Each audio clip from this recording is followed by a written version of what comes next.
नमस्कार विद्यार्थी मित्रांनो, आपण पाहत आहात चॅनल सक्सेस की आणि मी अमोल मांगुळकर आपलं चॅनलवर स्वागत करतो। या व्हिडिओमध्ये आपण इयत्ता 9वी गणित भाग 1 प्रकरण 2 वास्तव संख्या यामधील आपण परिमेय संख्यांमधील क्रमसंबंध, परिमेय संख्यांचे गुणधर्म आणि परिमेय संख्यांची खंडित आणि अखंड आवर्ती मांडणी जी आहे याचा अभ्यास करणार आहोत। तर आपण इथं सुरुवात करूया। परिमेय संख्यांमधील क्रमसंबंध। क्रमसंबंध म्हणजे परिमेय संख्यांची तुलना। या आधीच्या पहिल्या व्हिडिओमध्ये आपण पाहिलं की संख्यांचे जे सर्व प्रकार आहेत, नैसर्गिक संख्यांपासून वास्तव संख्यांपर्यंत आणि समसंख्या, विषम, मूळ, संयुक्त, सहमूळ आणि जोडमूळ हे सर्वच प्रकार आपण या आधीच्या व्हिडिओमध्ये समजावून घेतले। त्यामध्ये आपण पाहिलं की परिमेय संख्या म्हणजे सर्व ज्या अपूर्णांक संख्या आहेत त्यांना आपण परिमेय संख्या असे म्हणतो। मग आता जर समजा 3/4 आणि दुसरी परिमेय संख्या 7/5 अशा प्रकारे दिली असेल तर यांच्यामधील तुलना आपल्याला कशी करावी लागते ते आपण इथं समजावून घेऊ। यामधील कोणती परिमेय संख्या मोठी आहे आणि कोणती लहान आहे हे कसं ठरवायचं, तर या संबंधीचा नियम आपल्याला इथं दिलाय। म्हणजे पहा, जर सांगितलं की P/Q आणि R/S या काय आहेत, या दोन परिमेय संख्या असतील, या दोन परिमेय संख्या असून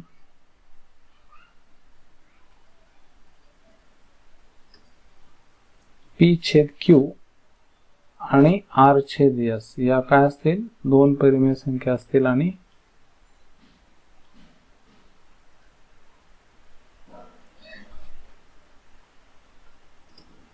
या परिमेय संख्या असून Q मोठे असेल 0 पेक्षा आणि S मोठे आहे 0 पेक्षा। म्हणजे थोडक्यात कोणत्याही दोन परिमेय संख्या दिल्या असतील आणि त्यांचे छेद हे 0 पेक्षा मोठे असेल म्हणजे धनसंख्या असतील छेद, आणि जर मग अशा वेळी P/S बरोबर आहे Q/R। पहा, लक्षात घ्या, पहिल्याचा अंश आणि दुसऱ्याचा छेद यांचा गुणाकार हा दुसऱ्याचा अंश आणि पहिल्याचा छेद यांच्या गुणाकाराच्या समान असेल तर त्या दोन परिमेय संख्या समान असतात।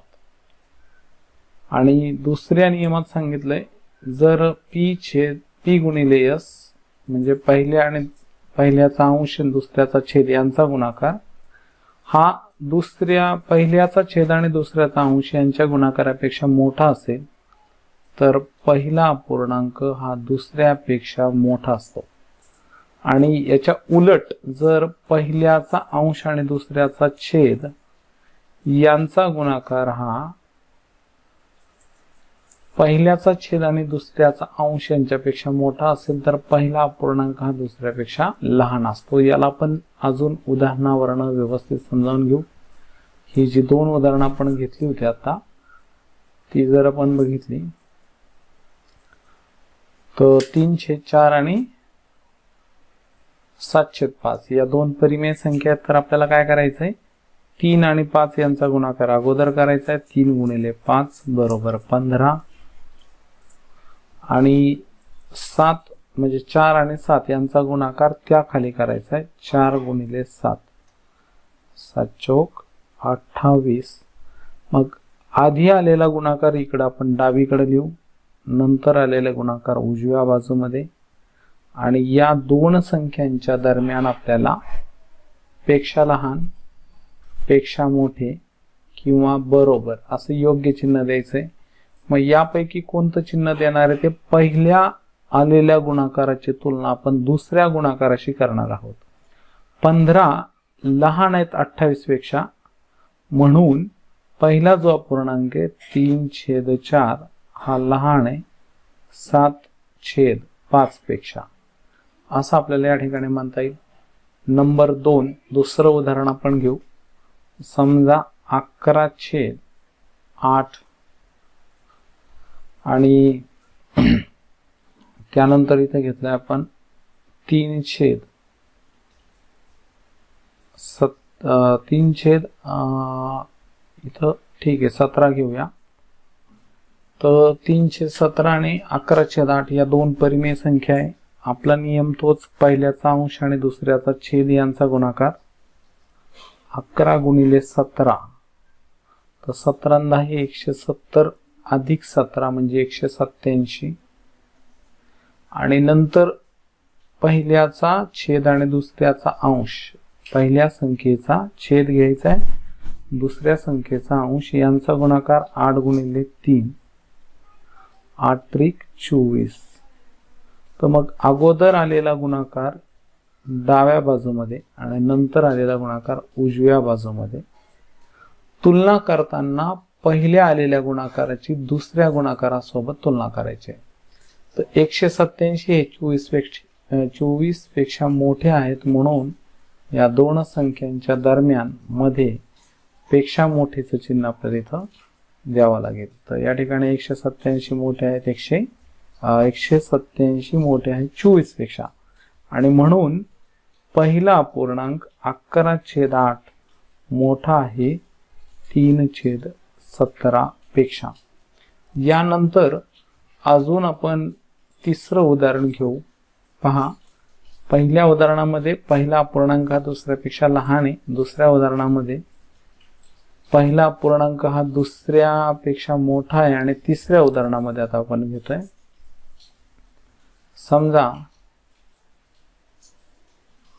5/24 आणि इथं घेऊ आपण 5/24 ऐवजी इथं आपण संख्या घेऊ 5/2. ठीक आहे, चालेल. आणि दुसरी संख्या घेताना इथं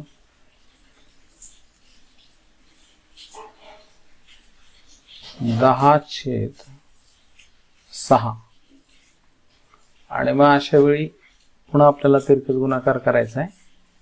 तर मग 5 गुणिले 6 पहिल्याचा अंश आणि दुसऱ्या संख्येचा छेद गुणाकार 30 आणि इथे छेद 2च्या ऐवजी आपल्याला 3 घ्यावा लागेल. मग इथं आपण छेदामध्ये 3 घेऊ आणि मग पुन्हा दुसऱ्याचा छेद आणि पहिल्याचा छेद आणि दुसऱ्याचा अंश 3 गुणिले 10 मग 3 गुणिले 10 म्हणजे परत 30. मग आता यावेळी दोन्ही वेळेस आलेला गुणाकार समान आहे म्हणून 5/3 हा पूर्णांक 10/6 ला समान आहे. तर हे नियम आपल्याला लक्षात ठेवायचे आहेत अपूर्णांकाची तुलना करत असताना. यानंतर आता अपूर्णांकाची म्हणजेच परिमेय संख्यांची तुलना करताना आता परिमेय संख्यांची गुणधर्म आपण इथं पाहणार आहोत. जर ए बी सी या परिमेय संख्या असतील तर ए बी आणि सी अशा 3 परिमेय संख्या घेतल्या असतील तर पहिला गुणधर्म आहे क्रमनिरपेक्षता. क्रमनिरपेक्षता याचा अर्थ कोणत्याही दोन परिमेय संख्यांची बेरीज क्रम बदलून केली असता समान येते. या गुणधर्माला आपण क्रमनिरपेक्षता गुणधर्म असे म्हणतो. तर पहा, गुणधर्म दिलाय आपल्याला. क्रमनिरपेक्षता हा बेरजेसाठीचा गुणधर्म. पहिल्यांदा सांगितलंय ए अधिक बी बरोबर बी अधिक ए. म्हणजेच काय, कोणत्याही दोन परिमेय संख्या घेतल्या 3/2 अधिक 4/7 तर यांची बेरीज करताना आपण छेद समान करतो म्हणजेच तिरकस गुणाकार करतो.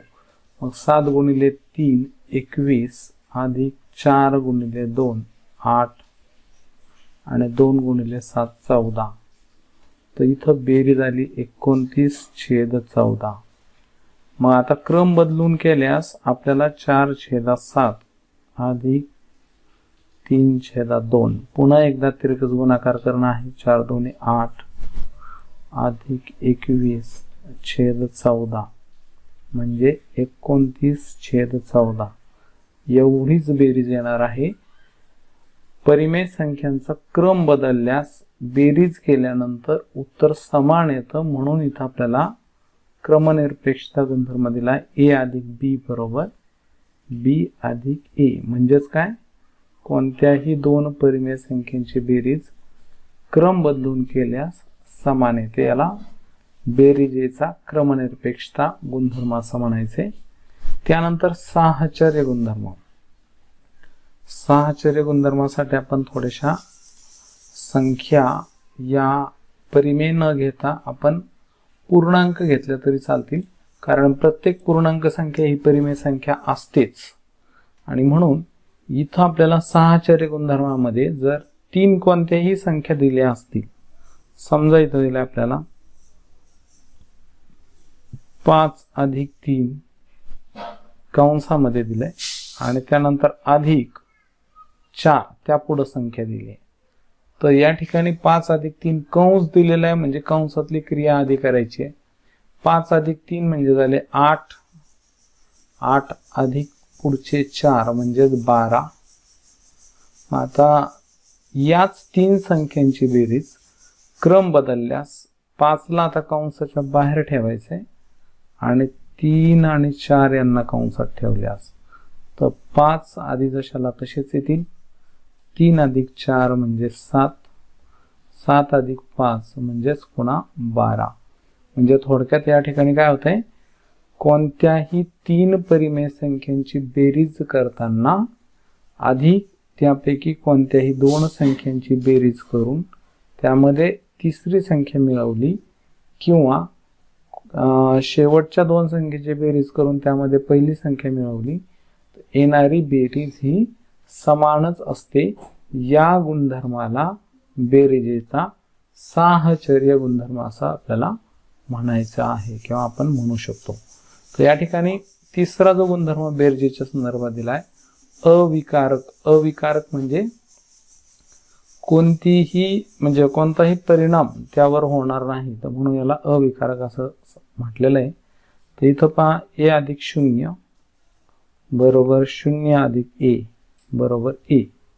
म्हणजे थोडक्यात कोणत्याही परिमेय संख्येमध्ये 0 मिळवल्यास किंवा शून्यामध्ये कोणतीही परिमेय संख्या मिळवल्यास बेरीज तीच संख्या येणार आहे. 5 अधिक 0 बरोबर 5 होईल आणि याच्या उलट क्रम बदलून 0 अधिक 5 बरोबर सुद्धा 5. आणि म्हणून इथं आपल्याला असं म्हणता येईल की ए अधिक 0 बरोबर 0 अधिक ए बरोबर ए. म्हणजे कोणत्याही परिमेय संख्येमध्ये 0 मिळवल्यास किंवा शून्यामध्ये कोणतीही परिमेय संख्या मिळवल्यास उत्तर आपल्याला तीच संख्या मिळत असते. या गुणधर्मास बेरीजेचा अविकारक गुणधर्म असे म्हणतात. त्यानंतर बेरीज व्यस्त गुणधर्म.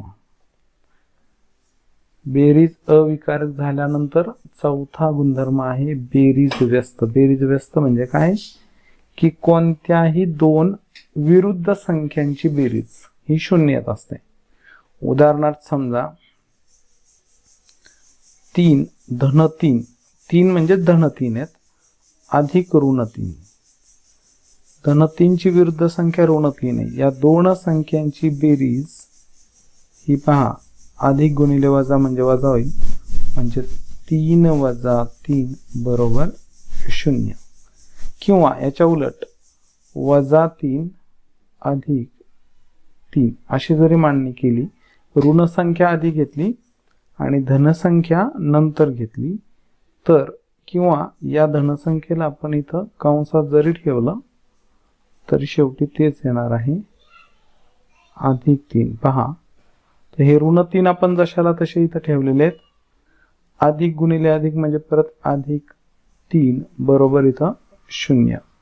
मग कोणतीही संख्या आणि तिची विरुद्ध संख्या यांची बेरीज 0 येते, म्हणून या गुणधर्माला बेरीज व्यस्त संख्या असे म्हणतात. लक्षात घ्या. तर हे बेरीजेच्या संदर्भातले 4 जे गुणधर्म आहेत तेच गुणाकाराच्या संदर्भात आहेत. क्रमनिरपेक्षता, साहचर्य, अविकारक आणि व्यस्त गुणधर्म. तर गुणाकारासाठी जसं आता बेरजेसाठी आपण शिकलो की कोणत्याही दोन परिमेय संख्यांची बेरीज ही क्रम बदलून केल्यास समान येते, तसंच कोणत्याही दोन परिमेय संख्यांचा गुणाकार क्रम बदलून केल्यास सारखाच येतो। आणि इथं आपण त्याचं उदाहरण घेऊ। समजा 3 गुणिले 5 बरोबर किती 15 किंवा 5 गुणिले 3 बरोबर सुद्धा 15 आणि म्हणून असं म्हणता येईल 3 गुणिले 5 बरोबर आहे 5 गुणिले 3। कोणत्याही दोन परिमेय संख्यांचा गुणाकार आपण क्रम बदलून केल्यास गुणाकार समान येतो, म्हणून या गुणधर्माला आपण गुणाकाराचा क्रमनिरपेक्षता गुणधर्म म्हणूया। त्यानंतर साहचर्य, जसं की आपण तीन संख्यांच्या संदर्भात बेरीजीचा गुणधर्म बघितला, तसा आता गुणाकाराचा गुणधर्म। समजा 3 या संख्येला 2 गुणिले 5 यांच्या गुणाकाराने गुणायचे, मग 3 आधी जशाला तसे गुणिले 2 गुणिले 5 म्हणजे 10 आणि 10 त्रिक 30। मग त्याच पद्धतीत काय होईल 3 गुणिले 2 म्हणजे अगोदरच्या दोन संख्यांचा गुणाकार करून त्याला तिसऱ्या संख्येने गुणायचा। आता तर 3 गुणिले 2 म्हणजे 6 गुणिले 5 बरोबर 30 आणि म्हणून या ठिकाणी कोणत्याही तीन परिमेय संख्यांचा गुणाकार क्रम बदलून केल्यास समान येतो आणि म्हणून या गुणधर्माला गुणाकाराचा साहचर्य गुणधर्म असे म्हणतात। त्यानंतर आहे जसं बेरीज अविकारक होता तसा आता तिसरा गुणधर्म गुणाकार अविकारक। बेरीज अविकारक काय की कोणत्याही संख्येमध्ये शून्य मिळवल्यास बेरीज तीच संख्या येते। तसे तर गुणाकारासाठी आहे कोणत्याही संख्येला 1 न गुणल्यास येणारा गुणाकार किंवा 1 न गुणल्यास आलेला गुणाकार किंवा 1 ला कोणत्याही संख्येने गुणल्यास आलेला गुणाकार हा दिलेली संख्याच असतो। उदाहरणार्थ पहा 7 गुणिले 1 बरोबर 7 होईल किंवा 1 ला जर आता आपण 7 न गुणलं तरी सुद्धा 7च आहे आणि म्हणून इथं सांगितलंय 1 गुणिले 1 बरोबर 1 गुणिले a बरोबर a म्हणजे कोणत्याही संख्येला 1 न गुणल्यास किंवा 1 ला कोणत्याही संख्येने गुणल्यास येणारा गुणाकार हा तीच संख्या असतो। या गुणधर्माला गुणाकाराचा अविकारक गुणधर्म असे आपण इथं म्हणणार आहोत। आणि जसं बेरीज व्यस्तामध्ये विरुद्ध संख्यांची बेरीज ही 0 येत होती, तसं गुणाकार व्यस्तामध्ये परस्पर व्यस्त संख्यांचा गुणाकार 1 येतो। म्हणजे पहा 4 जर आहे तर 4 ची गुणाकार व्यस्त संख्या 1/4। समजा 3/7 आहे तर याची गुणाकार व्यस्त संख्या 7/3। मग या दोन परस्पर व्यस्त संख्यांचा गुणाकार जर केला तर 4 गुणिले 1/4 बरोबर 4 आणि 4 कटले म्हणजे 1। तसंच इथं आता 3/7 गुणिले गुणाकार व्यस्त संख्या 7/3 बरोबर 7 ने 7 ला भाग दिला 1, 3 ने 3 ला भाग दिल्यास परत 1, 1 गुणिले 1 म्हणजे परत 1 आणि म्हणून कोणत्याही म्हणजे परस्पर व्यस्त संख्यांचा गुणाकार केला तर तो 1 मिळणार आहे। फक्त a कोणतीही घेतलेली जी संख्या आहे ती फक्त शून्यत्तर असावी म्हणजे 0 नसावी, कारण 0ला गुणाकार व्यस्त संख्या नसते। तर या ठिकाणी त्यानंतर आता आपल्याला आहे कोणत्याही परिमेय संख्येचे दशांश अपूर्णांकी रूप खंडित किंवा अखंड आवर्ती असते। या दोन्ही मांडणीचा आपल्याला व्यवस्थित समजून घ्यायचा आहे, अभ्यास करायचा आहे। कोणत्याही परिमेय संख्येचं खंडित रूप आणि अखंड आवर्ती रूप। खंडित रूप म्हणजे इथं काय होतंय पहा, तर इथं आपल्याला सूचनेत का सांगितलं कोणत्याही परिमेय संख्येचे दशांश अपूर्णांकी रूप खंडित असू शकतो किंवा अखंड आवर्ती असू शकतो।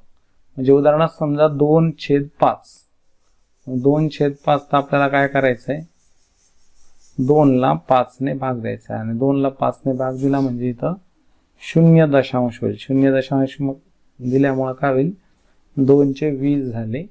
मग 5 ने 20 ला भाग दिल्यास 5×20 म्हणजे इथं काय झाले, भागाकाराची क्रिया संपलेली आहे. आणि म्हणून ही जी दशांश मांडणी आहे या मांडणीला आपण खंडित दशांश मांडणी असे म्हणणार आहोत.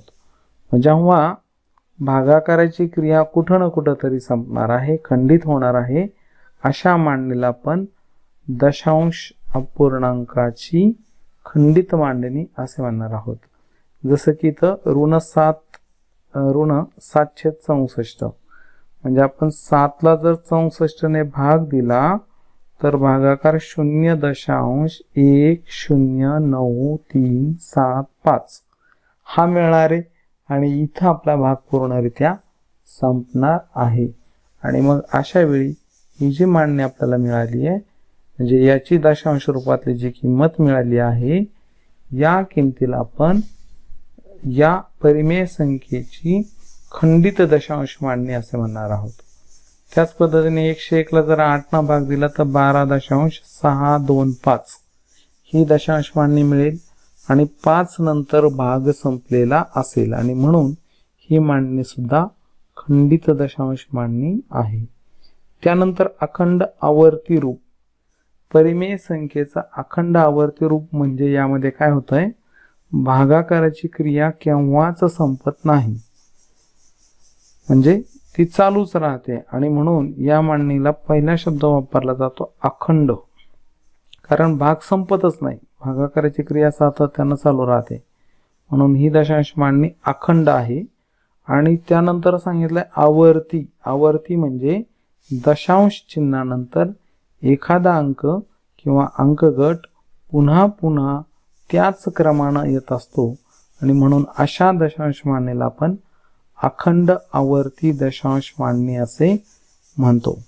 इथं पहा 17 ला जर आपण 36 न भाग दिला तर अशा वेळी काय येते, दशांश मांडणी 0.472222 या पद्धतीने 2 चालूच राहत आहे आणि म्हणून ही दशांश मांडणी 0.47 आणि एकदाच 2 घ्यायचे कारण 2 नंतर हा अंक पुन्हा पुन्हा त्याच क्रमाने येतो आणि म्हणून 2 वर आपण आवर्ती दर्शक चिन्ह म्हणजे असं टिंब द्यायचं आहे. याचा अर्थ 2 या अंकाची आवर्ती होणार आहे, भागाकार संपणार नाही, परंतु प्रत्येक वेळेस आता 2चाच सातत्यानं भाग जाणार आहे.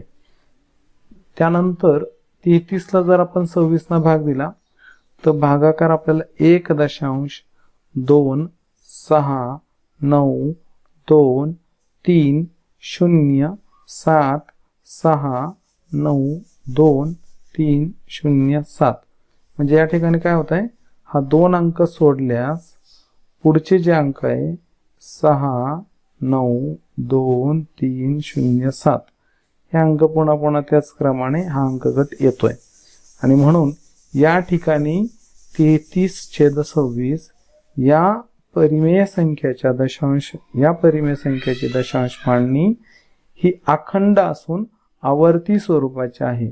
म्हणजे या ठिकाणी अंकगट एक विशिष्ट अंकगट पुन्हा पुन्हा त्याच क्रमाने रिपीट होत आहे, म्हणून या मांडणीला आपण अखंड आवर्ती मांडणी असे म्हणणार आहोत.